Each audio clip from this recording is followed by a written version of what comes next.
Sebelum nak beli BMW ke Mercedes ni semua, tengok dulu video ni. Tak payah poyo sangat lah pakai kereta-kereta mahal ni. Kalau kereta ayah kat kampung tak boleh nak bela. Wajar ni lebih 14 tahun si ayah guna buat kerja, cari makan, nak besarkan anak. Bila kereta dah tua ni biasa lah, memang macam-macam problem. Ini semua barang-barang yang dia nak kena tukar. Exhaust ni dah mati, link ni dah lembik, mounting engine semua dah koyak, bush-bush ni semua dah pecah, steering rack pun problem, disk pun dah makan. Kalau tengok dia punya job order ni memang penuh. Satu muka surat ni penuh, macam-macam nak dibuat.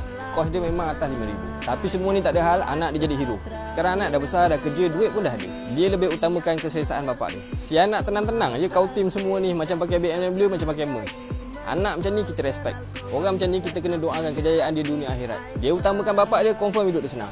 Kalau hari ni dia boleh bela kereta bapak dia, tak pelik esok dia boleh pakai Mercedes dengan BM tadi. Agak-agaknya kenapa si anak nak buat benda ni semua? Kenapa dia tak offer je kat ayah dia kereta baru? Korang rasa kenapa? Tuliskan kat komen.